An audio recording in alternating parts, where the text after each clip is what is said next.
So we're looking at the last few questions on Act 1, Scene 2. And we're focusing here from page 34 onwards. How does Foe deliberately exploit the illogical nature of fast to underline the police narrative? Now, you'll see in the lines on 34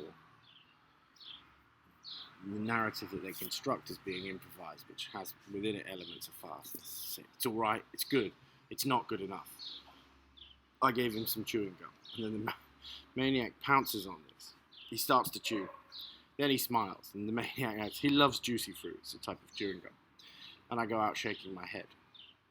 No, you are still here too. I am? Yes. Nice try, Superintendent. But you were sorry for having upset him. I felt a certain regret, yes, and couldn't resist putting a hand on his shoulder. I don't remember that. A fatherly gesture.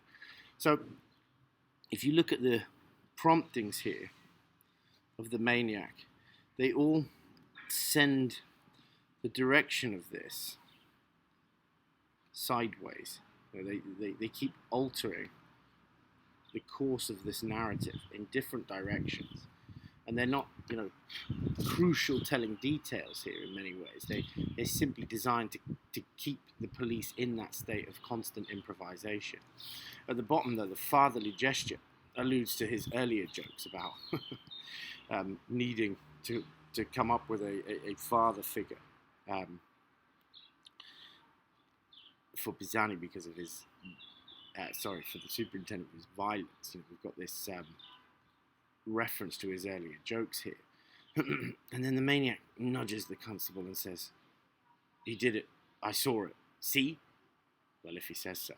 So at this moment here, it emphasizes the unreliable and improvised nature of their truth, and we should put truth always when they deal with this in speech marks, because their own shared testimony is being formulated in front of us. And so the deconstruction of this process by producing it live in the performance is giving us a clear sense of its unreliable and improvised nature. There's a moment of transition here, though. You gave him a gentle pat on the cheek, Inspector. And he says, no, I don't think. And then the maniac pats his cheek like this. I'm sorry to disappoint you, but you are disappointing me. Do you know why? No, because this man was not only an anarchist, but he was a railwayman. So this moment of transition shifts this into a more earnest, moralistic tone. And it begins here.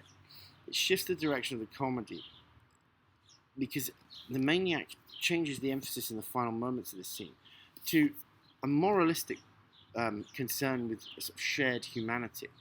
And so what we see here is the description of who this man was, sort of humanizing him. I don't know. I think you didn't have a little train set when you were a nipper. So even though this constant shifting of the direction of the comedy and the narrative contains elements of farce, it actually moves it in the direction of the scene's most serious point here, towards the bottom, talking about train sets and childhood. The maniac says, wonderful, wonderful, I bet your eyes sparkled. How could you have felt anything but affection for this man, this railwayman, bound forever in your subconscious mind to the little train sets of your childhood? I'm more than certain you gave his cheek a little pat, nudging the constable again. And he says, it's true, I saw him, he did.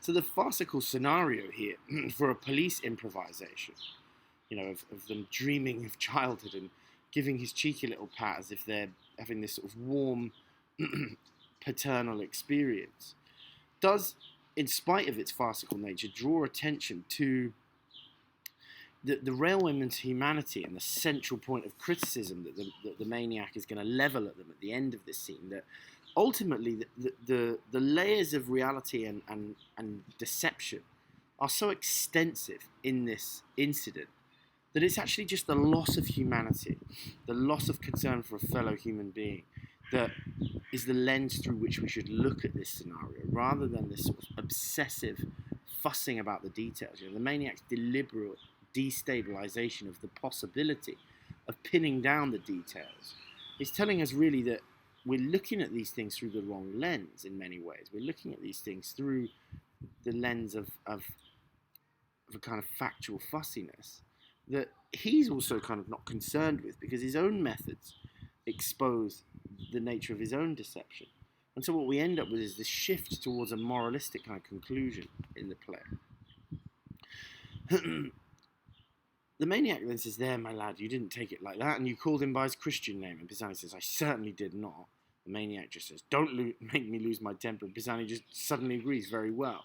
Now, this angry forcing of the truth that he uses here exposes this as a legitimate method of interrogation according to the police. This sudden making of empty emotive threats that he uses here to try and coax Pisani into an agreement exposes the fact that this is obviously something that they see as a legitimate interrogation methodology.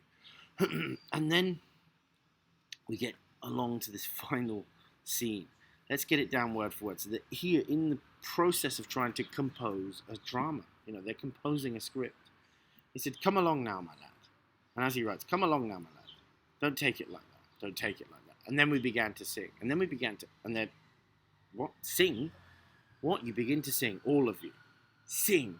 Of course. Doesn't it make sense? Having created such a cozy atmosphere, what else would you do but engage yourselves in 4-part harmony? Now, of course, this is where we're taking the exaggerated elements of this to its peak. This is exposing the ludicrous nature of the truth by exaggerating its farcical components.